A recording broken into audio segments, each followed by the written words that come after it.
In the year 2025, the prospect landscape has been pretty dry. We've seen most debutants from the Dana White Contender Series or anyone with a little bit of hype on them lose in their UFC debut in a shitty Apex card.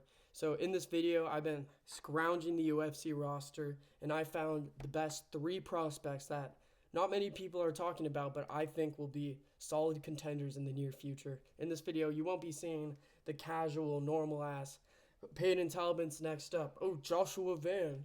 I've seen his TikTok edits. We're going to give you some new, fresh faces that you can hardcore and tell all your friends you've been fans of him since they were not even that big. So the criteria of this is level of competition they're fighting, their natural abilities, level of progression, and the gym they fight for is big because it's how you progress as a fighter. So yeah, let's just hop right into it. So last year I made a video. It was my second video. Go check if you want. This is no bullshit. These are the three prospects I picked 8 months ago. I forgot that it's July 30th. Yeah, July 30th I made this video. I had Yusuf Zalal, who was just coming off of his win against Billy Q. 3-0, ranked 12 now, so, I'm a genius. Brian Battle, I know he lost that fight against Randy Brown. I agree that he lost that fight against Randy Brown, but I still think it was a good, solid pick. Brian Battle has been looking like a monster who's able to compete with people like Randy Brown, who are top contenders. And then we got Ignacio Bahamondes, who recently won over Jalen Turner, ranked 15. I'm a genius. I just wanted to let you guys know I was a genius before we start. So, yeah, let's just hop right into it. So, my first prospect we're looking at, Mario Pinto. Now, the thing about heavyweight is when you see a tall, mid-athletic heavyweight who is pretty nice on the feet. Like, the thing about Mario Pinto, you don't need to be that good for me to be high on you in the heavyweight division. And besides the point, Mario Pinto is that guy. He's a patient, rangy heavyweight who, if he was able to let his hands go a little bit more, would be way better. But he has underrated power, and I just think he's technical enough to not get knocked out by these shitty heavyweights who are just going to be ringing overhands at him. I think he has proven to have good takedown defense. We've seen him against Austin Lane. He stuffed the one takedown he was trying. And we also saw him, I was watching back his regional scenes. He's fighting a lot of wrestler-based heavyweights, and I just think he's gotten a lot of experience being able to shut down the takedown. And so once you're on the feet with him, I think it's going to be problems. He's proven to have like hard leg kicks. And the thing that I like most about him is that he's not taking any, he's kind of like a little bit like the Leon Edwards of the heavyweight division. He's not taking any risks. And especially in the heavyweight division, that's great because these prospects, they'll be pretty solid, pretty notable, and then they'll just be terrible defensively, and they'll just run into a fucking right hand from one of these shitty dudes and end their entire hype. So I don't think Mario Pinto will do that. He did have a tough debut against, what's his name? I think it was Austin Lane. He had a really tough debut. Austin Lane, though, I think he's a solid heavyweight. He was able to like push the pace, and he was actually doing what he needed to do against a guy like Mario Pinto. He was pushing the pace. He was just getting in his face, winging hooks and stuff. Mario Pinto he got rocked at one point, but I think he was proving that his chin is pretty solid for the heavyweight division. He's 6'6", 7'9" reach. And in that Austin Lane fight, he was able to just right overhand him and at just one shot take him out. So I don't know. I just think this guy, if he actually finds his rhythm in the cage, he's going to be a problem. And we saw him after his worst performance after Austin Lane, so I don't think many people are going to be high on him. But like a lot of people, this is a 6'6" heavyweight in the heavyweight division full of just like weight maxers. Like this guy's going to be good. He's too technical not to be. He fights out of Fight Zone London, which is kind of a shitty gym, to be honest. There's not many people, but I just feel like it's a heavyweight division, so you got to give it with a grain of salt. And I just think if he learns to throw more volume, that's the one thing about him. He's technical as fuck, but he has the Lerone Murphy syndrome where he's really waiting for that perfect shot. And that heavyweight, you don't even need a perfect shot. You need a fucking glancing right thing that can hit your opponent and just take him out. So Mario Pinto, my first entry on this list, pretty confident about him. Yeah, I'm pretty confident. I'd say, I don't know. This is not the most confident pick, but I definitely think he'll still be good. Now, this pick is kind of a given. I mean, Jose Delgado, if you're a hardcore MMA fan, you definitely know that this guy's next up. I mean, I just can't really think. When I was making this video, I was trying to think of all things that fighters could improve on. But to be honest, I have no clue where Jose Delgado could improve on. I mean, he's one of the most well-rounded fighters in the division. When you watched him in his Dana White Contender Series fight, he was using his wrestling well. I just think there's not a hole in this guy's game. He flows extremely nicely for the featherweight division. He's almost like Sean O'Malley with his flow state where he's just able to get comfortable really easily in the octagon. It's just a fight, and then he's able to just show out. His power is underrated. I just think if he lands a clean one on you, you're going to get rocked no matter who you are. He's defensively sound. That's the thing I'm mostly scared of with these like flashy strikers. But with him, I think his boxing, you can tell that this guy puts in so many hours into the gym. His boxing defense is great. He's able to just flow and just change from different positions. And like, he's smart too. Like, I think when he knows the fighter he's fighting has a disadvantage on the ground, he'll use it. But then when he's, fighting some like striker, I don't know, he mixes it up well.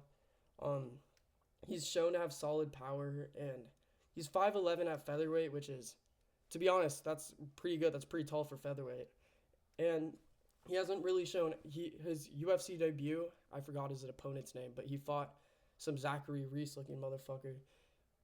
I forgot his name, but I have his face in my mind now.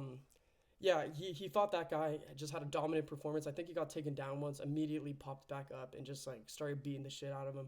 To be honest, I just don't see anyone beating him unless he's not really good gas tank wise, and then that's definitely a hole I could see. If a gritty veteran could survive 2 rounds and then get him to the deep waters, I could definitely see him maybe not having the best gas tank, but that's unknown. I to be honest, I think he probably has a fine gas tank, and that he's probably, I don't know, I just think this guy's the future. I don't really see a hole in his game.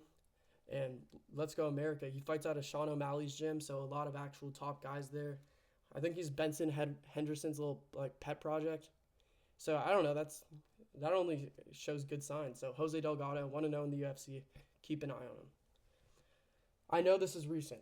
Hear me out. Atiba Gauthier is the future of the middleweight division. Now, I know you're gonna say he fought an absolute no one in his debut. He just fought, and this is recency bias. And I know that, to be honest, that's fair. If I was just watching this video, I'd think the exact same things. But this guy, watching his tape, he's just a different type of power puncher. Whenever you see these, I don't want to say Francis Ngannou types, because I don't know if that's sparking any controversy, but like these Francis Ngannou types where they're just big, brawly, like power puncher, you know what they're going in there to do. But this guy, he's fighting at a Manchester top team. He's 22. I think he's 6'4" for middleweight. Yeah, 22, 6'4" for middleweight.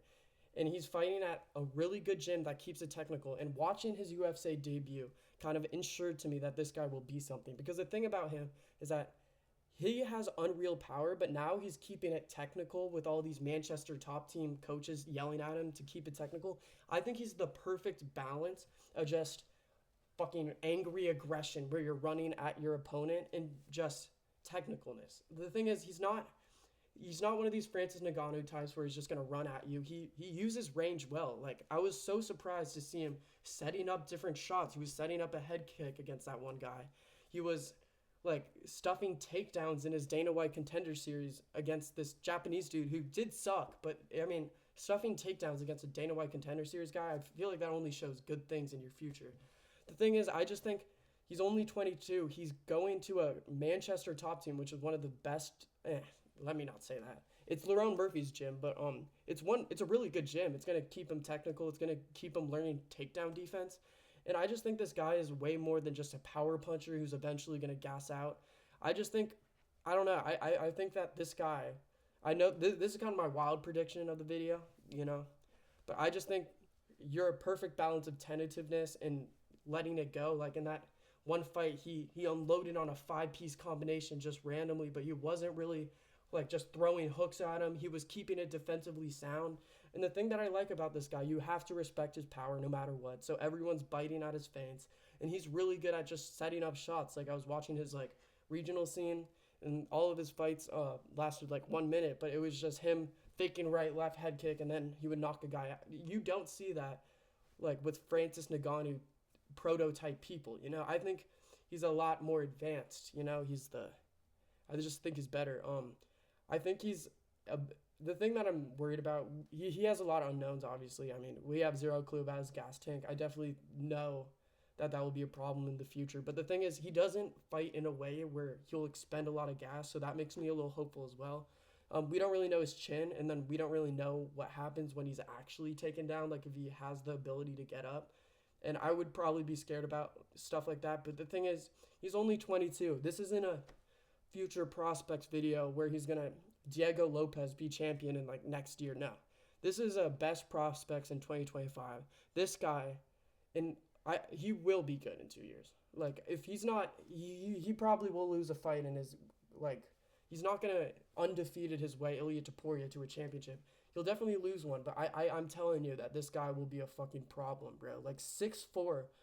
This guy's a giant who has crazy knockout power. I don't know if I'm the only one guy who's seen this. I mean, I know it's really early to tell and there's so many unknowns, but dude, I'm ready to pull the trigger on this guy being a future prospect. It's just the middleweight division too. It's not like it's the bantamweight division where it's like, oh, highly skillful, where this guy needs to know everything by the time he's in the UFC. No, it's a middleweight division. He can wait. Like, the thing is, I was thinking about it. It's like in a Gerald Meerschaert matchup against Atiba Gauthier, are you really picking Gerald Meerschaert?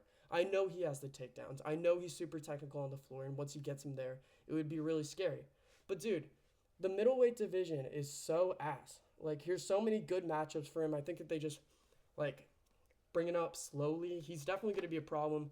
And I just think if he develops any takedown game, he's going to be a problem, man. So, yeah, that's the video. Hope you enjoyed. Spent a lot of time on this. So, hope you like it at least. So, yeah, hope you enjoyed. See you later. Subscribe. That's another thing. Subscribe to my channel. I'll be uploading like once every 2 days. I'm going to try to keep on that. Not try. I'm keeping on that. So, yeah. Thanks. Or something.